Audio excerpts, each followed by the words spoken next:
What you are about to hear may include disturbing descriptions of sexual or physical abuse, or may contain coarse language. Listener discretion is advised.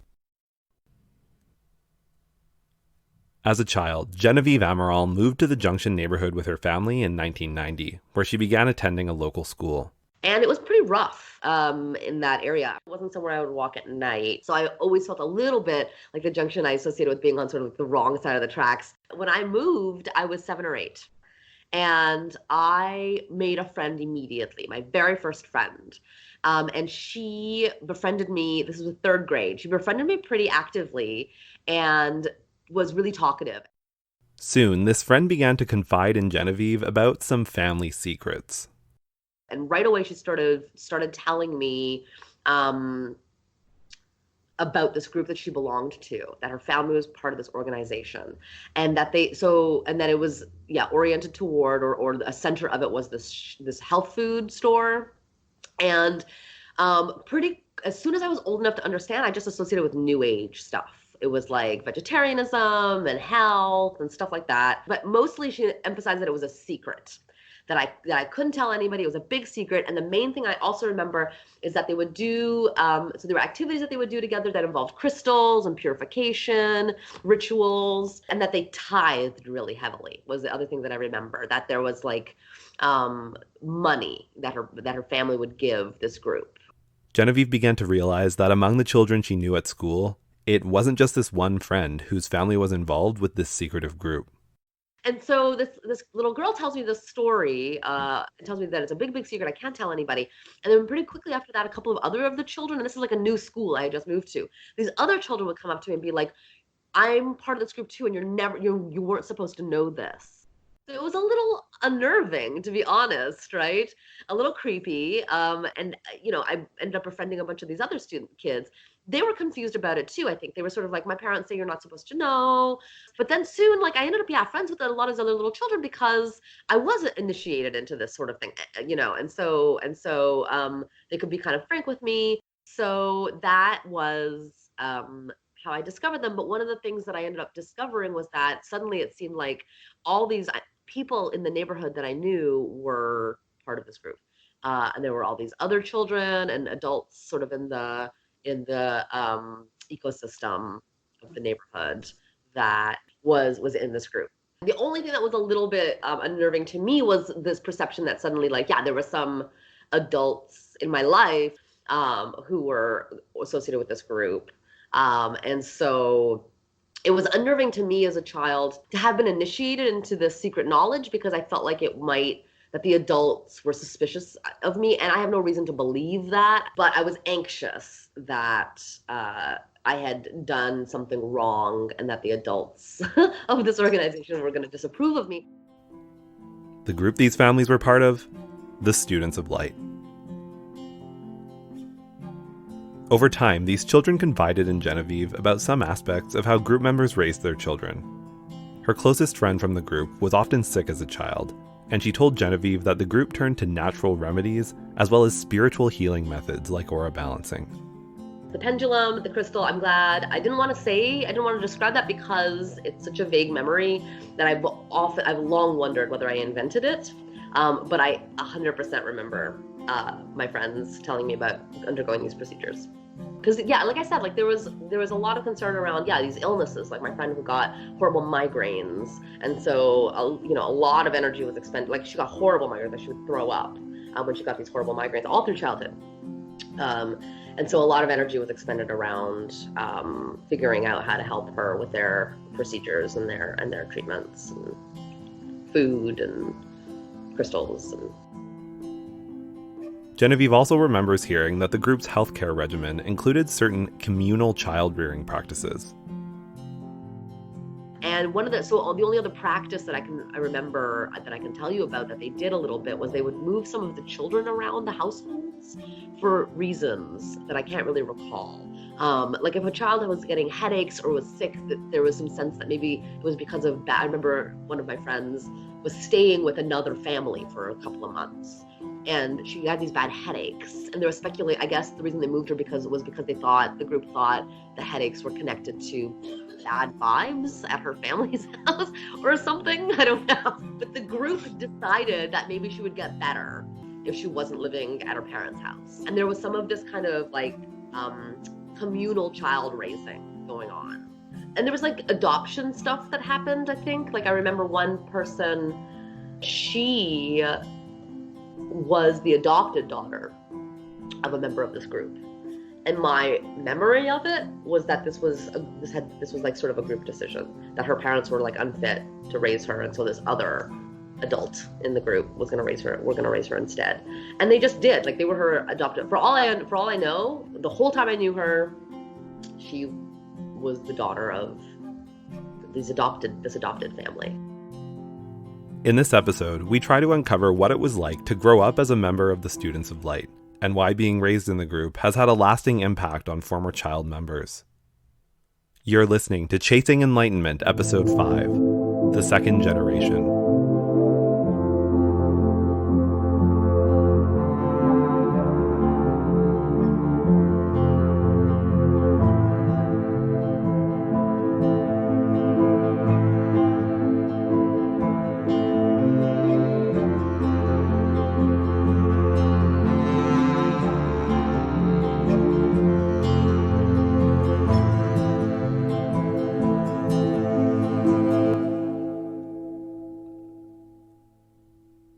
Google searches for information about the Students of Light turn up very few relevant results.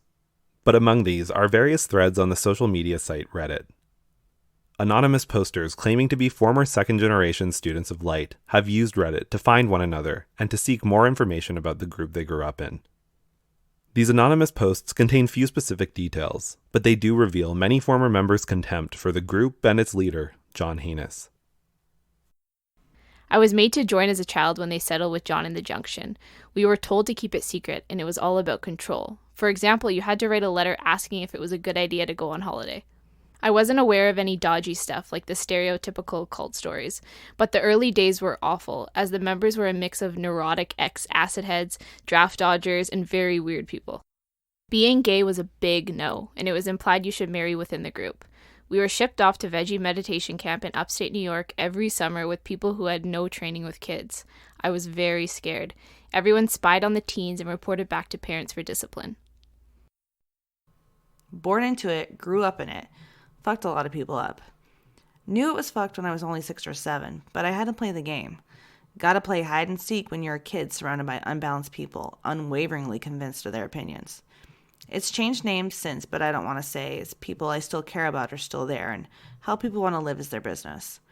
I left in my early 20s, almost as soon as I was able to.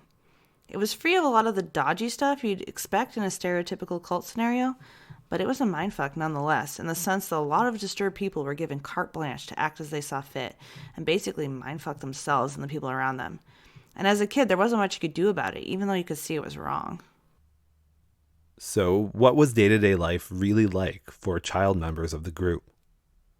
By all accounts, children were deeply immersed in group teachings and activities. Joseph C., who you last heard from in episode 3, told us about meeting a family in the group when he was first getting involved. He said the children in this family spoke about John Hanas with the same kind of reverence as the adults. When I met this family and they spoke to me about John, it wasn't just the parents who spoke to me about John. The kids spoke to me about John. And they all had similar stories about John. So it would have to suggest to me they all had some kind of experience with John, each and every one of them. Joseph says these children were raised as fully initiated group members. They were involved in group practices like aura balancing and meditation, and in group lifestyle choices like vegetarianism. They were raised by the influences that was filtered down from the top, which would have been their parents. They were meditators, they're vegetarians, and so the kids are surrounded by these type of influences. You eat this food, but not that type of food, and because for this reason as opposed to that reason. Okay, so there was structure in their life, if you want to look at it like that. We've also heard from the former group member we've been calling Andrew that children's day-to-day life in the group was fairly tightly regulated. All the group kids had to go to the same school. They were discouraged from associating with non-group kids. You were only supposed to play with the group kids. Andrew also says that the group's leadership rewarded children when they reported on their peers who failed to conform to group teachings and expectations. He says it wasn't so much that children were explicitly or actively encouraged to snitch on one another. It was more that they'd be praised when they did so, which provided some subtle encouragement to keep it up. It was like you get a pat on the head for reporting subversive behavior up the chain, you know? Oh, so-and-so was at school and they were associating with this bad kid from outside the group. And then next thing you know, there's some sort of intervention done. It was this sort of nonsense all the time. Andrew says that this kind of practice led to paranoia among children in the group. So it was like you had your friends, but you always knew that these people would rat you up the chain in a second. Of course, to really find out what life was like for children in the group, we have to hear directly from those who lived it. Only one former child member agreed to appear on the podcast, with many others hesitant because they still have family or friends in the group. Because she was a child when the events she describes took place, we agreed not to use her real name. We'll refer to her as Emma. Before Emma's family joined the group, she was used to spending very little time with people outside her immediate family. It was a bit of a shock at first to join a close-knit community of hundreds of group members, all living in the same Toronto neighborhood. It was a little mind-blowing. Like I said before, I was part of a smaller group, just my family. So when we went to, let's say, functions, and there's 150, 200 people there, I was completely overwhelmed. There were many times I would sit in another room just away from everybody else because I couldn't handle all the people. I just didn't do well with multitude of people. At first, Emma got the sense that many children in the group, some of whom had been born into it or who had already been there for years, were more spiritually advanced and knowledgeable than she was. I didn't really, I wasn't as holy as everybody else. That's how I felt. I'm not as holy because I came to the party late. Still, Emma quickly found a lot of comfort in the close-knit community the group provided. Before this, her family had been very independent, and Emma herself had been tasked from quite a young age with much of the responsibility of raising her baby brother. It was a shock for sure, but there was also the comfort too, because I did have all of a sudden all of these aunts and uncles that were looking out for me. Like I said, my baby brother was my responsibility. There were other adults that were telling my parents, this isn't a great idea. You need to make sure that, you know, this isn't a 9-year-old's responsibility to take care of an infant, a 1-year-old, that you need to, you know, expand now you have people that you can count on, basically. So there was the positive of it, but it was also completely overwhelming for me when I came. In the summers, children were sent to camps run by adult group members. For some years, the group owned a property in upstate New York where these camps were held. There, children spent hours each day meditating and listening to lectures about group teachings. It was boring. It was a lot of hours of doing nothing. Like, we would sit there and listen to lectures. At the same time, there were also more traditional summer camp activities, and Emma looks back on this aspect with fondness.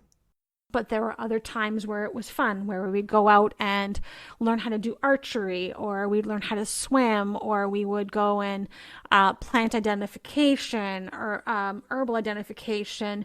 We would learn to sing. We would learn like all different types of stuff. I mean, it's where most of us learned how to scrub a pot. Like, you know, we all had to take turns washing dishes and clearing tables and like making food. We all pitched in to help, for sure. There was a positive aspect to it. But an hour or 2 hours of meditation in the morning and an hour in the afternoon is a lot for kids. As a child, Emma developed a rather close relationship with John Hanas, even though most people in the group weren't allowed much direct access to him. Emma is one of the few former members we spoke with who had very positive things to say about John. I probably had a bit of a different experience than a lot of the other kids. I was a little bit closer to John. I was born with a kidney disease, and I only had one functioning kidney. I had kidney stones that I was passing all the time, and I was in a lot of pain. John, very early on, used to have private pendling sessions with me. Basically, he would help release. His belief was that he was help releasing a lot of the crystals within my kidney so that I wouldn't have a kidney stone and have a kidney attack. I just ended up having that access to him because I was a sick person. So there are many times where I had conversations, just normal kid conversations about dealing with kids at school or with a teacher, or I sucked at school. So it was a lot of discussion about why I wasn't doing well in school and what was wrong. And it was just another adult to talk to for me when I was younger. I found him very caring. I cannot tell you one time where there was a negative aspect to John for me. Any time that he made a mistake, he apologized to me. He would apologize and say, "I'm sorry, I made a mistake. I messed up." At the top of this episode, you heard Genevieve recall her young school friends telling her about the group's communal child-rearing practices, where children would live for periods of time with other families. They told her this was for the good of their spiritual health, a cure for physical ailments that were caused by some kind of spiritual imbalance. But former group members have also told us that this practice was used when children were acting out, being disobedient or rebellious. Cynthia Watson, who you've heard from in previous episodes, told us these children were sometimes sent to homes of adults who weren't really fit to care for them. There was this one family, they had a child, and he was a bit of a challenge, and they gave him away. They gave him to a guy from Vermont who had, as far as I could see, anger problems, and they just sort of, sent him to live with someone else. And there was other examples I just can't remember. Andrew told us that this practice was even used by group leadership as a way to spite parents. And I think it could be applied equally to the parents and the children. Sometimes it was a thing with the parents. Oh, the parents aren't towing the line? We'll take your kid away. Or, oh, the kid's acting up? So yeah. We'll teach this family a lesson. We also heard a first-hand story about this sort of practice from Emma. Her story is about her personal experience and doesn't necessarily reflect the experiences of other children in the group. But it reveals that group leadership did take it upon themselves to remove children from certain homes and families. Emma told us that her parents, especially her mother, had been physically abusive towards her and her younger brother. Because the Students of Light were such a closely knit community, other adults began to notice.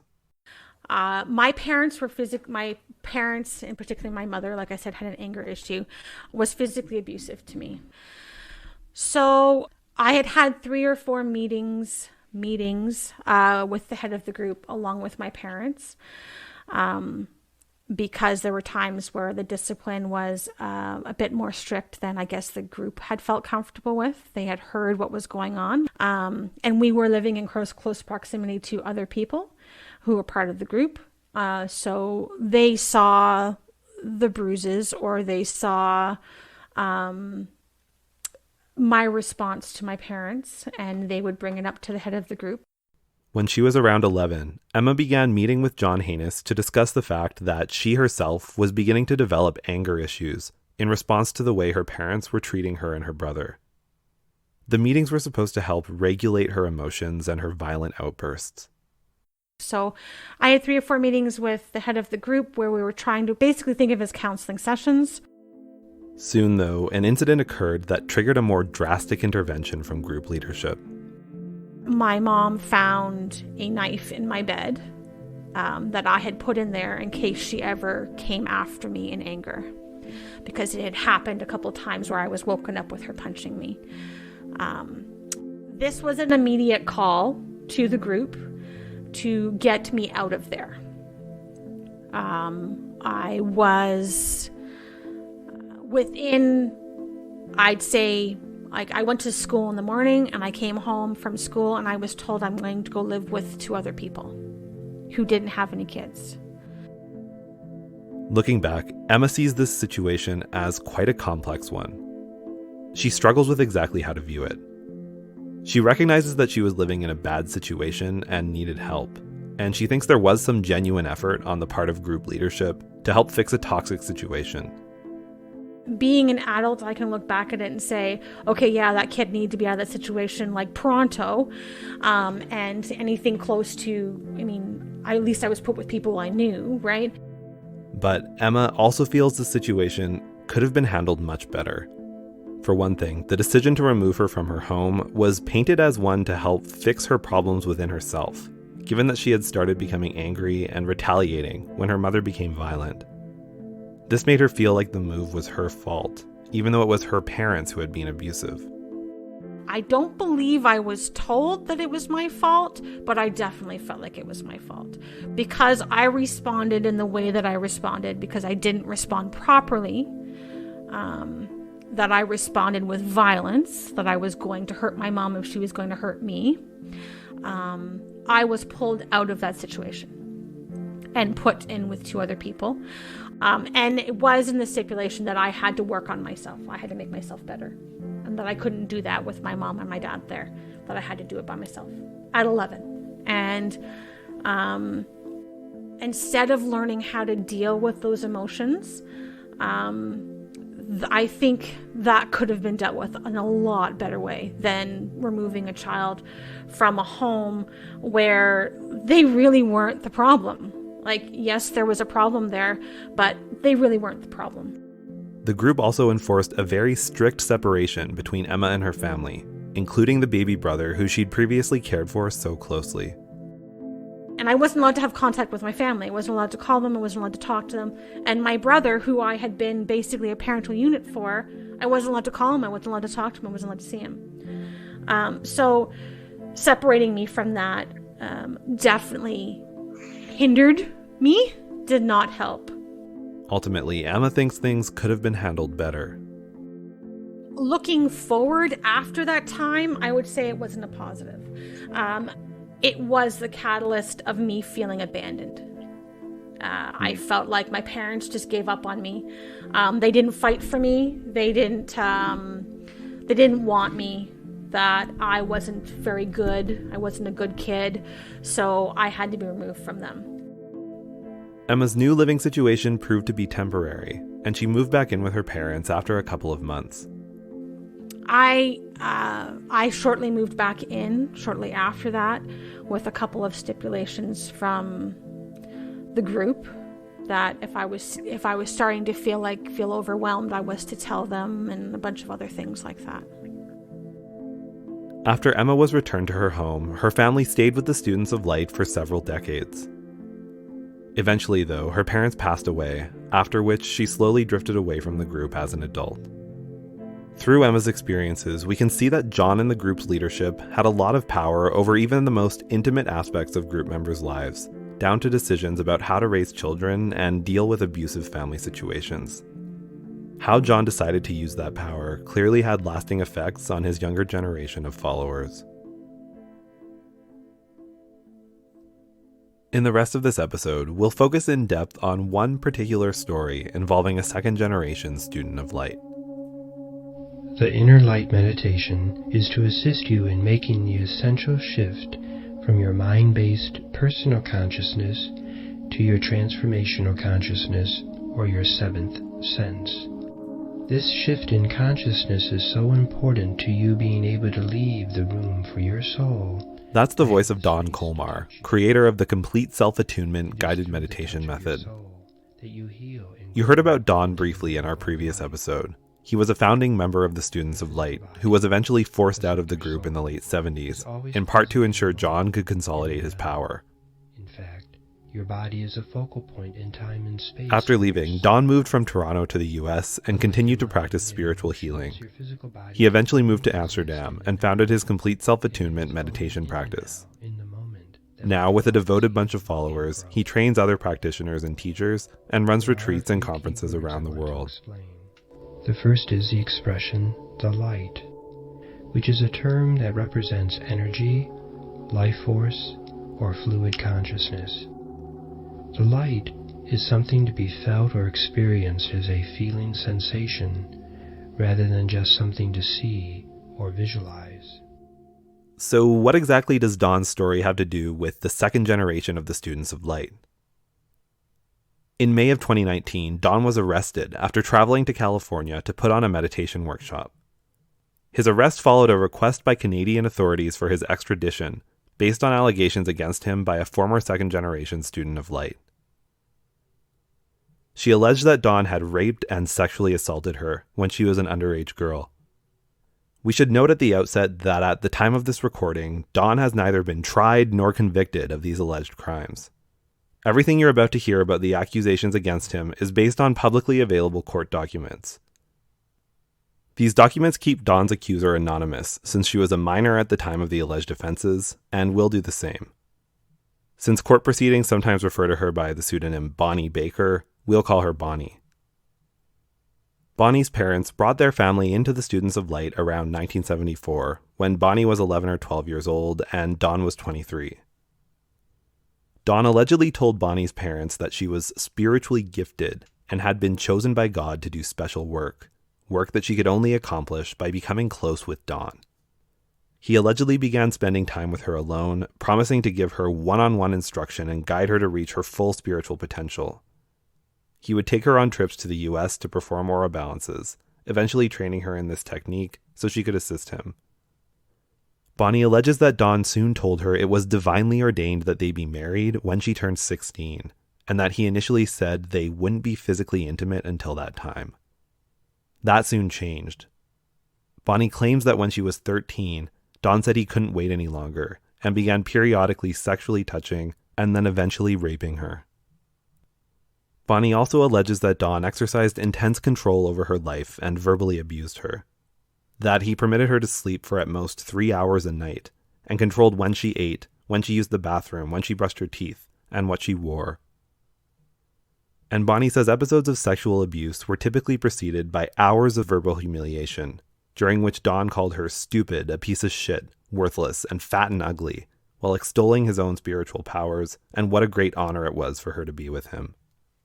Through all this, Dawn allegedly instructed Bonnie not to tell anyone about their physical relationship, because no one would be able to understand the special spiritual nature of their connection.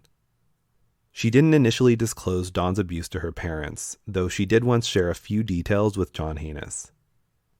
But Bonnie says that John claimed Dawn's anger was her own fault, resulting from a failure to love and remain loyal to him. Even worse, she says John tried to convince Bonnie to break things off with Dawn and begin a sexual relationship with him instead, claiming that he was the truly powerful leader with a direct connection to God.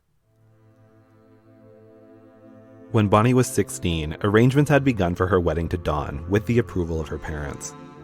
But sometime before the wedding, Bonnie was hospitalized after experiencing a physical collapse and severe stomach pains. She says her mother then realized the deteriorated emotional and mental state she was in, brought on by her experiences with Dawn.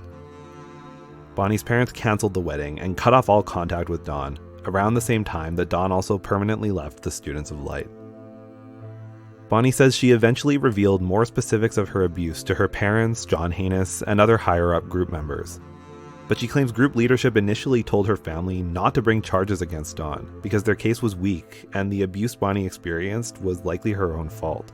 Several years later, though, John told Bonnie's family that Dawn was back in Toronto and presented some kind of threat to the group. He pressed Bonnie's father to call Dawn and threatened to bring Bonnie's allegations of abuse to the police if Dawn ever tried to bother John and his group. The group never heard from Dawn again. Bonnie's family eventually left the Students of Light in the 90s, and Bonnie finally brought her allegations of abuse to police in 1997. For some reason, the police only began actively pursuing Bonnie's claims around 2017. When they found Dawn's online presence and realized that he'd be traveling to California for a workshop in 2019, they set in motion the process that resulted in his arrest there. In a California court, Dawn and his defense lawyer argued against his extradition to Canada to face charges based on Bonnie's allegations. Some of their arguments concerned the legality of the extradition. For example, they claimed that the allegations and evidence against Dawn failed to meet standards set out in the Canada-US extradition treaty, and that the extradition would violate Dawn's legal rights because of the many decades delay between the alleged crimes and his prosecution. They also argued that Bonnie's testimony really describes a consensual sexual relationship with Don, since she never says he physically forced or threatened her, merely that he would verbally abuse her prior to their sexual encounters. They argued that, quote, consenting to sex because you've been told you're ugly or stupid does not convert that sexual act to forcible rape, unquote. Further arguments tried to undermine Bonnie's credibility. For example, they pointed out inconsistencies in Bonnie's testimony, such as in dates when she says certain events took place, as well as the fact that she took so long to report her abuse to police. Don's defense also put forward an alternative theory of the case, arguing that Bonnie's apparent memories of abuse by Don are entirely false. They claim Bonnie's story was planted in her head by John Hanas years after the fact, when John wanted to weaponize Bonnie's allegations as a way of threatening Don and keeping him away from the group. On this theory, John invented the allegations of abuse and then convinced Bonnie and her family that it had occurred by causing Bonnie to experience false memories of it. A California judge concluded that the case against Don met appropriate standards laid out in the Canada-US extradition treaty. So in February 2020, she concluded that Don should be sent to Canada and tried for the crimes that Bonnie alleges occurred. However, at the time of recording this episode, the last official update we've located is that Don remains on bail in California, while he challenges the judge's extradition order. His appeal seems to be marred by some delays. In May of 2021, Don's wife, writing from their home in Amsterdam, submitted a letter to the judge overseeing Don's case, imploring her to move it along more quickly.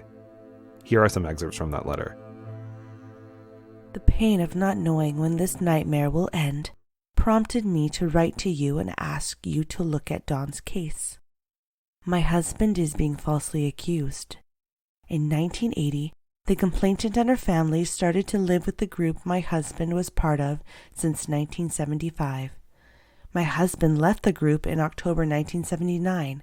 When it became apparent, the group was becoming a cult. The group came under the influence of a cult leader, John Hanas, who claimed himself to be Jesus Christ. In 1985, my husband, on visiting Toronto and seeing John Hanas on the street, confronted him with his wrongdoing and the harm he was causing his students. After that encounter, John Hanas saw Don as a threat and was afraid Don would expose his cult to the media. This was the start of John Hanas influencing the complainant and her family in creating false memories of encounters between my husband and the complainant. The charges against my husband became known to the Canadian police in March 1997. The Canadian police never pursued the charges until the end of 2018. My husband was never informed about these charges, even though the Canadian police knew his address in Amsterdam. The COVID-19 pandemic travel restrictions have prevented me from being able to visit Don with regularity. We greatly miss each other. The strain from waiting for resolution of false and decades-old accusations is becoming increasingly unbearable for me and led me to reach out to you. I remain hopeful that the U.S. court will see the evidence and allow my husband to return home.